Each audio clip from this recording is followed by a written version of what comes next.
بسم اللہ الرحمن الرحیم۔ کیا فرقہ پرستی کفر و شرک ہے؟ Post number 3۔ اس سے قبل ہم نے قرآن مجید کے دلائل دیے تھے کہ فرقہ بندی اللہ کے حکم کا انکار یعنی کفر ہے۔ سورۃ الروم آیت نمبر 31 اور 32 میں اللہ تعالیٰ نے اسے شرک قرار دیا ہے۔ یہ شرک فی الحکم ہے۔ اللہ تعالیٰ نے ایمانداروں کو مسلمین کا نام دیا ہے اور فرمایا تھا کہ تمہیں موت نہ آئے لیکن یہ کہ تم مسلم ہو، لیکن اس کے برعکس لوگوں نے فرقے بنا کر اپنے جدا جدا نام رکھے اور جدا جدا پہچانیں بنا لی، جیسے پہلے شیعہ، مالکی، حنفی، شافعی اور حنبلی فرقے بنے، پھر ان فرقوں کے مزید فرقے بن گئے۔ حنفی میں دیوبندی اور بریلوی، اور پھر آج دیوبندی میں حیاتی اور مماتی، اور گروہ در گروہ بن گئے۔ اسی طرح بریلوی میں بھی ایک فرقہ اہل حدیث کے نام سے بنا، اور آج اس ایک فرقے میں بھی کافی فرقے بن گئے ہیں، اور سب اپنے آپ کو اہل حدیث کہلواتے ہیں۔ الغرض اللہ کے حکم کا انکار ہی نہیں کیا، بلکہ اپنے اپنے فرقوں اور گروہوں کے علماء و مفتیان کی اطاعت ہوئی، اور اللہ کی دی ہوئے نام مسلمین کے علاوہ اپنے دوسرے نام رکھ لیے گئے۔ اسی بات کو اللہ تعالیٰ نے شرک قرار دیا۔ سورۃ التوبہ آیت نمبر 31 میں اللہ تعالیٰ نے فرمایا: اعوذ باللہ من الشیطان الرجیم، اتخذوا احبارهم ورهبانهم اربابا من دون الله والمسيح ابن مريم وما امروا الا ليعبدوا الها واحدا لا اله الا هو سبحانه عما يشركون۔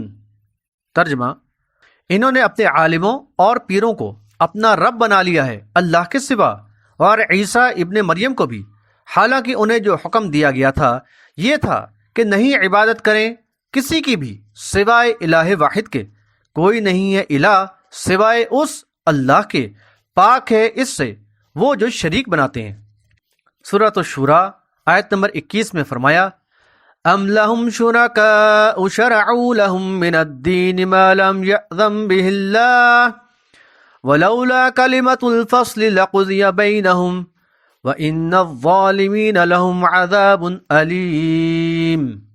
ترجمہ: کیا ان کے ایسے بھی شریک ہیں کہ جنہوں نے ان کے لیے دین کا ایسا طریقہ مقرر کیا ہو کہ جس کی اللہ نے اجازت نہیں دی، اور اگر فیصلے کی بات طے شدہ نہ ہوتی تو ان کا فیصلہ ابھی ہی کر دیا گیا ہوتا، اور یقیناً ایسے ظالموں کے لیے دردناک عذاب ہے۔ قرآن مجید میں اللہ تعالیٰ نے جو یہ فرمایا کہ انہوں نے اپنے علماء اور پیروں کو رب بنا لیا، تو یہی حقیقت ہے کہ اللہ کی بات چھوڑ کر ان فرقوں کے مفتیان کی بات مانی گئی۔ اللہ تعالیٰ سورۃ البقرہ آیت نمبر 171 میں فرماتا ہے: وَمَثَلُ الَّذِينَ كَفَرُوا كَمَثَلِ الَّذِي يَنْعِقُ بِمَا لَا يَسْمَعُ إِلَّا دُعَاءً وَنِدَاءً صُمٌّ بُكْمٌ عُمْيٌ فَهُمْ لَا يَعْقِلُونَ۔ ترجمہ: ان کافروں کی مثال اس شخص کی سی ہے جو اس یعنی جانور کو آواز دیتا ہے، جو اپنے چرواہے کی ہاں کو پکار کے سوا کچھ اور نہ سن سکتا ہو۔ یہ تو بہرے، گونگے اور اندھے ہیں، پس وہ عقل نہیں رکھتے۔ بالکل یہی انداز آج فرقہ سے وابستہ افراد نے بھی اپنا لیا ہے۔ جو ان کے فرقے کے علماء نے کہا، اندھا بن کر مان لیا۔ کسی نے نہیں پوچھا کہ تم ہمارا نام اہل حدیث، سلفی، اشاعتی، چکرالوی رکھوا تو رہے ہو؟ اللہ نے تو ایمانداروں کا نام مسلمین رکھا ہے، یہ نام کہاں سے آ گئے؟ فرقہ اہل حدیث کے مفتیان و علماء فرماتے ہیں اہل حدیث ایک صفاتی نام ہے، اور اس کی دلیل یہ دی کہ قرآن و حدیث میں مسلم کے علاوہ اور بھی نام دیے گئے ہیں، جیسے مہاجر، انصار، اصحاب الصفا، اہل بدر، اہل احد، مجاہدین، حزب اللہ، مؤمنین، اہل القرآن وغیرہ وغیرہ۔ وضاحت: مجاہدین مسلمین کی کسی دوسری جماعت کا نام نہیں ہے، بلکہ یہ مسلمین کی صفت ہے۔ جہاد کے معنی کوشش کرنے والے، اللہ کی راہ میں لڑنے والے ہیں۔ تمام صحابہ رضوان اللہ علیہم اجمعین ہی مجاہد تھے، یہ کوئی علیحدہ فرقہ یا جماعت نہیں۔ کسی صحابی نے اپنے نام کے ساتھ مجاہد یا سپاہ اللہ یا سپاہ اسلام، سپاہ محمد رکھا ہوا ہو تو بتائیں اس بات کو دلیل بنا کر کیسے کوئی اپنے آپ کو اہل حدیث کہلوا سکتا ہے؟ مہاجر ان افراد کو کہا گیا ہے جنہوں نے دین اسلام کو اپنا لینے کے بعد مصیبت و مصائب کی بنا پر اپنا گھر بار چھوڑ کر اللہ کی راہ میں ہجرت کی تھی۔ یہ کوئی ایک گروہ تھا، نہ ہی کوئی ایک خاص جماعت، مختلف مواقع پر یہ ہجرت ہوئی ہے۔ اللہ تعالیٰ نے ان افراد کو مہاجر کہا ہے، لیکن ان میں سے کسی نے بھی اپنے نام کے ساتھ مہاجر کا لقب نہیں لگایا اور نہ اسے اپنی پہچان بنایا۔ انصار ان لوگوں کو کہا گیا جنہوں نے ان مہاجرین کی میزبانی کی۔ یہ ان کا ایک فعل تھا، ان کے اس عمل کی وجہ سے انہیں انصار کہا گیا، لیکن کسی طرح ثابت نہیں ہوتا کہ اس لقب کو کسی بھی صحابی نے اپنے نام کے ساتھ لگایا۔ جس طرح آج مختلف عبادت گاہوں کے باہر مسلک اہل حدیث، مسلک بریلوی یا کسی اور مسلک کا لکھا ہوتا ہے، کیا انصار کی مساجد بھی اسی طرح علیحدہ تھی؟ حزب اللہ تعالیٰ سورۃ المجادلہ آیت نمبر 22 میں فرماتا ہے، لا تجد قوما يؤمنون بالله واليوم الآخر يوادون من حاد الله ورسوله ولو كانوا آباءهم أو أبناءهم أو إخوانهم أو عشيرتهم أولئك كتب في قلوبهم الإيمان وأيدهم بروح منه وَيُدْخِلُهُمْ جَنَّاتٍ تَجْرِي مِن تَحْتِهَا الْأَنْهَارُ خَالِدِينَ فِيهَا رَضِيَ اللَّهُ عَنْهُمْ وَرَضُوا عَنْهُ أُولَئِكَ حِزْبُ اللَّهِ أَلَا إِنَّ حِزْبَ اللَّهِ هُمُ الْمُفْلِحُونَ۔ ترجمہ: اللہ تعالیٰ پر اور قیامت کے دن پر ایمان رکھنے والوں کو تم اللہ اور اس کے رسول کی مخالفت کرنے والوں سے دوستی رکھتے ہوئے ہرگز نہ پاؤ گے، چاہے وہ ان کے باپ یا ان کے بیٹے یا ان کے بھائی یا ان کے عزیز ہی کیوں نہ ہوں۔ یہی لوگ ہیں جن کے دلوں میں اللہ تعالیٰ نے ایمان کو لکھ دیا ہے اور جن کی تائید اپنی روح سے کی ہے، اور جنہیں ان جنتوں میں داخل کرے گا جس کے نیچے نہریں بہہ رہی ہیں، جہاں یہ ہمیشہ رہیں گے۔ اللہ ان سے راضی ہے اور یہ اللہ سے خوش ہیں۔ یہ اللہ کا گروہ ہے، آگاہ رہو، بے شک اللہ کے گروہ والے ہی کامیاب لوگ ہیں۔ اسی سورہ میں اللہ تعالیٰ نے اس سے قبل شیطان کے گروہ کا بھی ذکر کیا۔ أَلَمْ تَرَ إِلَى الَّذِينَ تَوَلَّوْا قَوْمًا غَضِبَ اللَّهُ عَلَيْهِمْ مَا هُمْ مِنْكُمْ وَلَا مِنْهُمْ وَيَحْلِفُونَ عَلَى الْكَذِبِ وَهُمْ يَعْلَمُونَ۔ ترجمہ: کیا تو نے ان لوگوں کو نہیں دیکھا جنہوں نے اس سے دوستی کی جن پر اللہ غضبناک ہو چکا ہے؟ نہ یہ تمہارے ہی ہیں نہ ان کے ہیں، باوجود علم کے پھر بھی جھوٹی قسمیں کھا رہے ہیں۔ اسی سورہ کی آیت نمبر 15 میں اللہ تعالیٰ نے فرمایا، اعد اللہ لهم عذابا شدیدا انہم ساء ما كانوا يعملون۔ ترجمہ: اللہ تعالیٰ نے ان کے لیے سخت عذاب تیار کر رکھا ہے، جو کچھ یہ کر رہے ہیں برا کر رہے ہیں۔ اسی سورہ کی آیت نمبر 16 میں فرمایا، اتخذوا ایمانہم جنة فصدوا عن سبیل اللہ فلہم عذاب مہین۔ ترجمہ: انہوں نے اپنی قسموں کو اپنے بچاؤ کے لیے ایک ڈھال بنا رکھا ہے، پھر وہ دوسروں کو بھی روکتے ہیں اللہ کی راہ سے، سو ان کے لیے ایک بڑا ہی رسوا کن عذاب ہے۔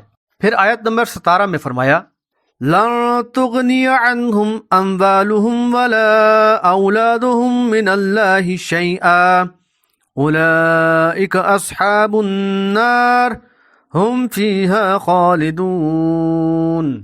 ترجمہ: اللہ کے مقابلے میں نہ تو ان کے مال ان کے کچھ کام آ سکیں گے اور نہ ہی ان کی اولادیں، یہ جہنمی ہیں، انہیں ہمیشہ اسی میں رہنا ہوگا۔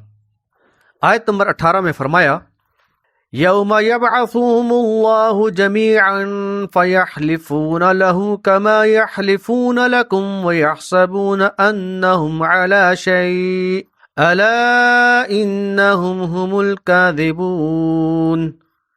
ترجمہ: جس دن اللہ ان سب کو دوبارہ اٹھا کھڑا کرے گا تو یہ اس کے سامنے بھی اس طرح قسمیں کھائیں گے جس طرح آج تمہارے سامنے کھاتے ہیں، اور یہ اپنے طور پر سمجھیں گے کہ یہ کسی بنیاد پر ہیں۔ آگاہ رہو کہ یہ پرلے درجے کے جھوٹے ہیں۔ پھر آیت نمبر 19 میں فرمایا، استحوذ علیہم الشیطان فانساہم ذکر اللہ اولئک حزب الشیطان الا ان حزب الشیطان هم الخاسرون۔ ترجمہ: ان پر شیطان نے غلبہ حاصل کر لیا ہے اور انہیں اللہ کا ذکر بھلا دیا ہے۔ یہ شیطان کا گروہ ہے، کوئی شک نہیں کہ شیطان کا گروہ ہی خسارے والا ہے۔ معلوم ہوا کہ وہ سارے لوگ جو ایماندار ہوتے ہیں وہ اللہ کا گروہ یعنی حزب اللہ ہیں، اور وہ سارے جو ایماندار نہیں ہوتے شیطان کا گروہ یعنی حزب الشیطان ہے۔ یعنی حزب اللہ مسلمین کا کوئی صفاتی نام نہیں، بلکہ ہر مومن حزب اللہ یعنی اللہ کے گروہ سے تعلق رکھتا ہے۔ مؤمنین سورۃ الحجرات میں اللہ تعالیٰ فرماتا ہے: قالت الاعراب آمنا قل لم تؤمنوا ولكن قولوا اسلمنا ولما يدخل الإيمان في قلوبكم وإن تطيعوا الله ورسوله لا يلتكم من أعمالكم شيئا إن الله غفور رحيم۔ سورۃ الحجرات آیت نمبر 14۔ ترجمہ: یہ بدوی لوگ کہتے ہیں کہ ہم ایمان لے آئے۔ ان سے کہو کہ تم ایمان نہیں لائے، ہاں یوں کہو کہ ہم مسلم ہو گئے۔ ایمان تو ابھی تمہارے دلوں میں داخل نہیں ہوا، اور اگر تم نے صدق دل سے اللہ اور اس کے رسول کی اطاعت و فرما برداری کی تو اللہ تمہارے اعمال میں سے کچھ بھی کم نہیں کرے گا۔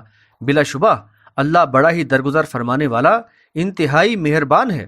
مومن مسلم کی ایک صفت ہے، یہ کوئی علیحدہ جماعت یا گروہ نہیں جسے بنیاد بنا کر اسلام میں کوئی علیحدہ فرقہ بنا لیا جائے اور اس کا کوئی اور نام رکھ دیا جائے۔ جو مومن ہوگا وہ مسلم ہی کہلائے گا۔ اہل بدر، اہل احد، ان صحابہ کرام رضوان اللہ علیہم اجمعین کو کہا گیا جنہوں نے ان غزوات میں شرکت کی تھی۔ اس بنیاد پہ ان کا علیحدہ مسلک یا مساجد نہیں تھیں۔ اہل الصفا، ترمذی، ابواب صفت القیامہ والرقائق والورع عن رسول اللہ صلی اللہ علیہ وسلم میں یہ حدیث آئی ہے۔ ترجمہ: ابو ہریرہ رضی اللہ تعالی عنہ فرماتے ہیں کہ اصحاب صفا مسلمین کے مہمان تھے، کیونکہ ان کا کوئی گھر نہیں تھا اور نہ ہی ان کے پاس مال تھا۔ اس رب کی قسم جس کے سوا کوئی معبود نہیں، میں بھوک کی شدت کی وجہ سے اپنا کلیجہ زمین پر ٹیک دیا کرتا تھا اور اپنے پیٹ پر پتھر باندھا کرتا تھا۔ واضح ہوا کہ اہل الصفا وہ لوگ تھے جو کہ یا تو ہجرت کر کے آئے تھے یا ان کے پاس رہنے کو گھر نہیں تھا۔ انہوں نے ایک چبوترے پر قیام کیا ہوا تھا، اسی مناسبت سے انہیں اہل الصفا کہا جاتا ہے۔ اہل الحجرہ، اس سے مراد حجرے میں رہنے والے ہیں۔ الغرض کہ یہ سب مسلمین میں سے ہی تھے، انہوں نے اپنا نام و پہچان تبدیل نہیں کر لیا تھا۔ نبی صلی اللہ علیہ وسلم کی وفات کے بعد بھی یہ سب ایک ہی رہے۔ کسی نے اپنا نام صدیقی، عمری، عثمانی یا علوی نہیں رکھا۔ شیطان نے ان کے بیچ فساد برپا کروایا۔ یہ ایک دوسرے کے خلاف کچھ عرصہ کے لیے صف آرابی ہوئے، لیکن یہ نہیں ہوا کہ لوگ ہمیں کیسے پہچانیں گے کہ ہم کون سے مسلم ہیں، اس لیے اپنی پہچان مسلم کے بجائے کچھ اور رکھ لی ہو۔ ان صفات کے علاوہ بھی اللہ تعالیٰ نے اور بھی صفات بیان فرمائی ہیں، جیسے صادق، راتوں کو جاگنے والے، اپنی شرم گاہوں کی حفاظت کرنے والے۔ لیکن ان سب کے باوجود اہل حدیث جیسا صفاتی نام کہیں نہیں ملا۔ دراصل قرآن و حدیث کو ماننے والے ہی کو مسلمین کہتے ہیں۔ مزید جاری ہے۔